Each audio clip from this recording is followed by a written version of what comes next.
Hi dears, welcome back to my flower. Today we are discussing another topic in cultural studies, that is consumerism or consumer culture. This is an important topic that is often asked for paragraph questions.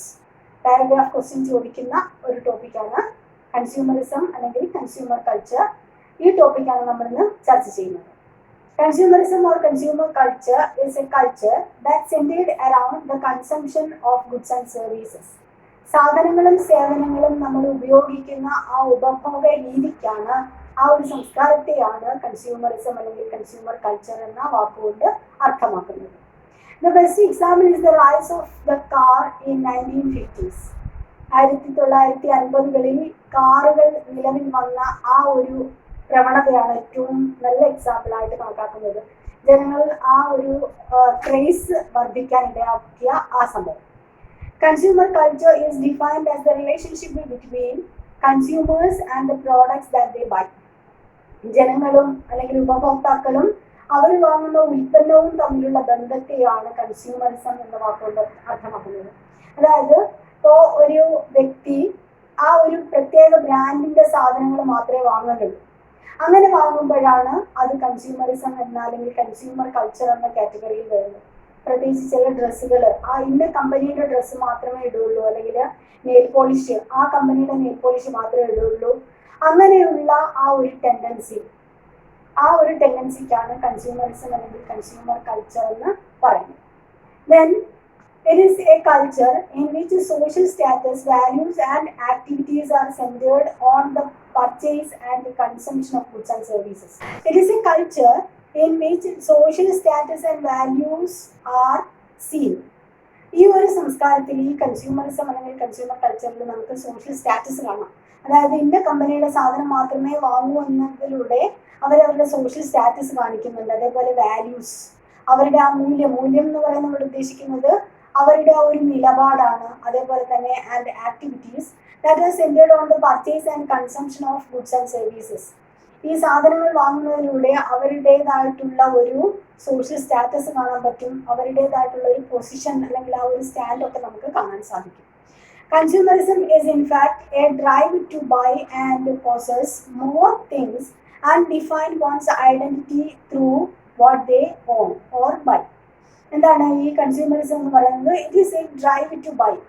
നമുക്ക് വേണ്ടുന്നതും വേണ്ടാത്തതുമായിട്ടുള്ള എല്ലാ സാധനങ്ങളും വാങ്ങിക്കൂട്ടുക എന്നുള്ളതാണ് ഈ consumerism കൊണ്ട് അർത്ഥമാകുന്നത്. ഇപ്പോൾ ഒരു nail polish വാങ്ങാൻ പോയി കഴിഞ്ഞാൽ അതുമായിട്ട് ബന്ധപ്പെട്ട് പല കളേഴ്സിലുള്ള നെയിൽ പോളിഷ് വാങ്ങുക, അതും പ്രത്യേക കമ്പനിയുടെ തന്നെ ഒരു സ്റ്റോക്ക് ആക്കി വെക്കുക.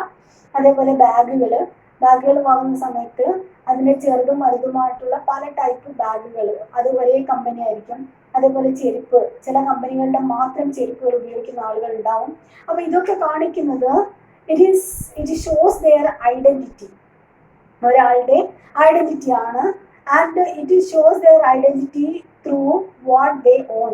അവർ സ്വന്തമാക്കുന്ന ഈ സാധനങ്ങളിലൂടെ ദേ എക്സിബിറ്റ് ദെയർ ഐഡന്റിറ്റി. അതാണ് എൻ്റെ ഐഡന്റിറ്റി, ഞാൻ ഇത് മാത്രമേ ഉപയോഗിക്കുള്ളൂ എന്ന ഒരു consumerism. And through this process they show their identity and social status. Economists consider consumerism as a positive factor for consumer spending and GDP growth. ഇത് ഈ ഒരു കൺസ്യൂമറിസം കൊണ്ട് പലതരത്തിലുള്ള ദോഷങ്ങളുണ്ട്, അതോടൊപ്പം തന്നെ ഇതിന് നേട്ടങ്ങളുണ്ട്. ഇതിൽ ഇക്കണോമിസ്റ്റുകൾ പറയുന്നത്, സാമ്പത്തിക ശാസ്ത്രജ്ഞർ പറയുന്നത് it is a positive tendency. Economist consider consumerism as a positive factor for consumer spending and GDP growth. ഇക്കണോമിസ്റ്റുകൾ, സാമ്പത്തിക ശാസ്ത്രജ്ഞന്മാര് ഈ കൺസ്യൂമറിസം അല്ലെങ്കിൽ കൺസ്യൂമർ കൾച്ചറിനെ കണക്കാക്കുന്നത് ഒരു പോസിറ്റീവ് ആറ്റിറ്റ്യൂഡായിട്ടാണ്. കാരണം ഇത് ഈ കൺസ്യൂമർ കൾച്ചറിലൂടെ it can increase consumer spending. അതായത് ഒരു കൂട്ടം ആളുകൾ അല്ലെങ്കിൽ ഒരു വിഭാഗം അവരുടേതായിട്ടുള്ള ഒരു കമ്പനി തിരഞ്ഞെടുത്ത് അതിലെ ഉൽപ്പന്നങ്ങൾ വാങ്ങുന്ന സമയത്ത് അതിൻ്റെ വെറൈറ്റി വാങ്ങുന്നു. അങ്ങനെ വാങ്ങുന്ന സമയത്ത് അവരുടെ ആ ഒരു പൈസ മാർക്കറ്റിലേക്ക് ഇറങ്ങുന്നു. അങ്ങനെ മാർക്കറ്റിലേക്ക് ഇറങ്ങുന്ന സമയത്ത് ഇറ്റ് ഇൻക്രീസസ് GDP ഗ്രോത്ത്. ഒരു രാജ്യത്ത് ഒരു വർഷം ഉത്പാദിപ്പിക്കപ്പെടുന്ന സാധനങ്ങളുടെയും സേവനങ്ങളുടെയും ആകെത്തുകയാണ് GDP, ഗ്രോസ് ഡൊമസ്റ്റിക് പ്രോഡക്റ്റ്. ഇതിൻ്റെ എക്സ്പെൻഡിച്ചർ കൂടുന്നു, അല്ലെങ്കിൽ ഈ gross domestic product GDP growth ഉണ്ടാകുന്നു. ഈ ഒരു പൈസ മാർക്കറ്റിലേക്ക് ഇറങ്ങുന്നു, അതോടൊപ്പം തന്നെ GDP ഗ്രോത്ത് ഉണ്ടാകുന്നു. ആ ഉൽപ്പന്നങ്ങൾ വീണ്ടും വീണ്ടും ഉൽപ്പാദിപ്പിക്കപ്പെടുന്നു. അങ്ങനെ ആ ഒരു രാജ്യ പുരോഗതിക്ക് ഈ ഒരു കൺസ്യൂമർ കൾച്ചർ സഹായിക്കുന്നത് കൊണ്ട് ഈ ഇക്കണോമിസ്റ്റുകൾ പറയുന്നത് this consumer culture is A positive factor. ഇതിന് ഒരുപാട് നെഗറ്റീവ് വശങ്ങളുണ്ട്, പക്ഷേ ഇത് എന്താണ്, പോസിറ്റീവ് ആണ് എന്നാണ് ഇക്കണോമിസ്റ്റുകൾ പറയുന്നത്. Then right to safety, right to be informed, right to choose and right to redress are 4 basic features of consumerism. ഇനി ഈ കൺസ്യൂമറിസത്തിന്റെ 4 പ്രധാനപ്പെട്ട കാര്യങ്ങൾ, അതായത് അടിസ്ഥാനപരമായ 4 കാര്യങ്ങൾ. ഒന്ന്, റൈറ്റ് ടു സേഫ്റ്റി. നമ്മൾ ആ കമ്പനിയിലെ ഉൽപ്പന്നങ്ങൾ മാത്രം തിരഞ്ഞെടുക്കുന്ന സമയത്ത് വി ക്യാൻ അഷ്യൂർ ഷ്യൂരിറ്റി, അല്ലെങ്കിൽ ഒരു സേഫ്റ്റി ഉണ്ടാകും. ആ പ്രോഡക്റ്റ് നല്ലതാണ് എന്നൊരു ഉറപ്പിലാണ് നമ്മൾ വാങ്ങുന്നത്. So right to safety. Then right to be informed. ആ പ്രോഡക്റ്റിന് എന്തെങ്കിലും പ്രശ്നം ഉണ്ടെങ്കിൽ നമുക്കത് ഇൻഫോം ചെയ്യാം. അതേപോലെ തന്നെ അങ്ങനെ ഒരു പ്രശ്നങ്ങൾ റേഞ്ച് അല്ലെങ്കിൽ അതിൻ്റെ ആ ഒരു റേറ്റിംഗ് നോക്കിയിട്ടായിരിക്കും നമ്മൾ വാങ്ങുന്നത്. Then right to choose. നമുക്ക് ഏത് വേണമെന്ന് തിരഞ്ഞെടുക്കാനുള്ള ആ ഒരു പ്രോഡക്റ്റ് ഇഷ്ടം പോലെ ഉണ്ടാവും, അതുകൊണ്ട് നമുക്ക് ഏത് തിരഞ്ഞെടുക്കണമെന്നുള്ളത് നമുക്ക് തീരുമാനിക്കാൻ പറ്റും. And the right to redress are the 4 basic features of consumerism. Then consumerism is important as it is a healthy, positive factor for the economy that indicate people are ready to spend and it ensures the circulation of money in the economy. നമ്മൾ നേരത്തെ പറഞ്ഞതാണ്, ജനങ്ങൾ ഇങ്ങനെയുള്ള പ്രോഡക്റ്റുകളൊക്കെ, ഒരു ബ്രാൻഡിന്റെ പ്രോഡക്റ്റുകൾ ഇങ്ങനെ തിരഞ്ഞെടുക്കുന്ന സമയത്ത് ആ ഒരു കൺസ്യൂമർ സ്പെൻഡിങ് കൂടും. അവരുടെ ജനങ്ങളുടെ കയ്യിലുള്ള പൈസ അല്ലെങ്കിൽ ആ ഒരു പണം മാർക്കറ്റിലേക്ക് ഇറങ്ങും. അങ്ങനെ മാർക്കറ്റിലേക്ക് ഇറങ്ങുന്ന സമയത്ത് there is the circulation of money, പണത്തിന്റെ ആ ഒരു സർക്കുലേഷൻ ഉണ്ടാകും. അത് രാജ്യ പുരോഗതിക്ക് വഴിതെളിക്കും.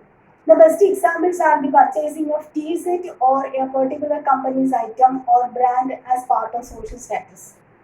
സോഷ്യൽ സ്റ്റാറ്റസിന്റെ ഭാഗമായിട്ട് ഇപ്പോൾ ടീ സെറ്റ് അല്ലെങ്കിൽ ടേബിളിലെ ഡിന്നർ സെറ്റ് കാര്യങ്ങൾ, ഇപ്പം നോട്ട അങ്ങനെയുള്ള കമ്പനികളുടെ സാധനങ്ങൾ തിരഞ്ഞെടുക്കുന്ന സമയത്ത് അതൊരു ഷുവറിറ്റിയാണ് നമുക്ക്, അതായത് വേഗം പൊട്ടില്ല എന്നുള്ള ഒരു ഷുവറിറ്റി ഉണ്ടാവും.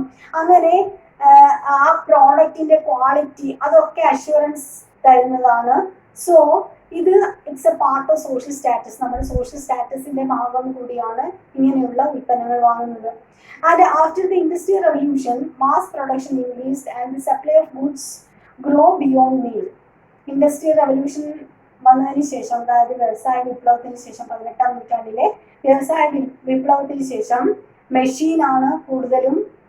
ആ ഒരു വ്യവസായ വിപ്ലവത്തിന് വഴിതെളിച്ചത് മെഷീനിന്റെ ഉപയോഗമാണ്.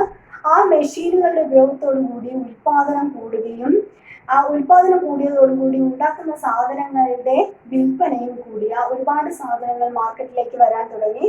And it caused over use. അങ്ങനെ ധാരാളം സാധനങ്ങൾ ഉൽപ്പാദിപ്പിക്കാനും അവ മാർക്കറ്റിലെത്താനും തുടങ്ങിയപ്പോൾ അത് ഓവർ യൂസിന് കാരണമായി. നമുക്ക് വേണ്ടതിനേക്കാൾ അപ്പുറത്തേക്ക് നമ്മൾ വാങ്ങിക്കൂട്ടാൻ തുടങ്ങി. And there are 4 basic rights to consumerism. നമ്മൾ നേരത്തെ പറഞ്ഞതാണ്, റൈറ്റ് ടു സേഫ്റ്റി, അതേപോലെ തന്നെ right to be informed and right to be choose and right to be redressed.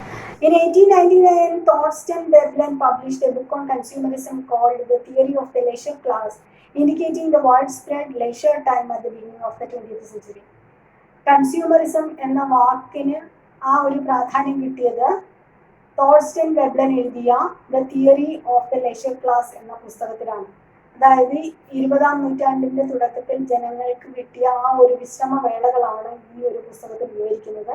അതായത് മെഷീന്റെ ഉപയോഗത്തോടു കൂടി, ഇൻഡസ്ട്രിയൽ റവല്യൂഷന് ശേഷം മെഷീനുകളുടെ ഉപയോഗം കൂടി, ആ മെഷീനുകൾ എല്ലാ മേഖലയിലേക്കും കടന്നു വന്നതോടുകൂടി ജനങ്ങൾക്ക് ആയാസകരമായ പ്രവൃത്തികൾ കുറയുന്ന അവസ്ഥ വന്നു. അതായത് ഇപ്പോൾ അടുക്കളയിലാണെങ്കിൽ അലക്കാനുള്ള മെഷീൻ, വാഷിംഗ് മെഷീൻ വന്നു, അതേപോലെ തന്നെ അരയ്ക്കാനുള്ള മിക്സി ഗ്രൈൻഡർ, അങ്ങനെയുള്ള കാര്യങ്ങൾ വന്നു. അപ്പോൾ ഇതൊക്കെ വന്നതോടുകൂടി ആ ഒരു ലെഷർ ക്ലാസ് അല്ലെങ്കിൽ ആ ഒരു റിച്ച് ക്ലാസിന്റെ അല്ലെങ്കിൽ ആ ഒരു ജനവിഭാഗത്തിന്റെ വർക്കുകൾ കുറഞ്ഞു. അവരുടെ ആ ഒരു ആയാസകരമായ പണികളൊക്കെ കുറഞ്ഞിട്ട് അവർക്ക് കൂടുതൽ ലെഷർ ടൈം കിട്ടാൻ തുടങ്ങി. അപ്പോൾ ആ കൺസ്യൂമറിസം എന്ന വാക്ക് ഈ ഒരു പുസ്തകത്തിലാണ് കാണാൻ സാധിക്കുന്നത്. And in short we can say that it is the free choice of consumers. ഉപഭോക്താക്കളുടെ ഒരു ഫ്രീ ചോയ്സ് ആണ്, സ്വതന്ത്രമായ തെരഞ്ഞെടുക്കലാണ് കൺസ്യൂമറിസം എന്ന് നമുക്ക് ചുരുക്കത്തിൽ പറയാൻ സാധിക്കും. അവരവർക്ക് ഇഷ്ടമുള്ള സാധനം അവരവര് മറ്റുള്ളവരുടെ പ്രേരണ ഇല്ലാതെ സ്വയം തിരഞ്ഞെടുക്കുന്നതിനെയാണ് ഈ കൺസ്യൂമറിസം അല്ലെങ്കിൽ കൺസ്യൂമർ കൾച്ചർ എന്ന വാക്കുകൊണ്ട് അർത്ഥമാക്കുന്നത്. ഇത് പാരഗ്രാഫിന് ചോദിക്കുന്ന ഒരു ക്വസ്റ്റ്യൻ ആണ്. എല്ലാവർക്കും ഇഷ്ടമായി എന്ന് വിചാരിക്കുന്നു. Thank you.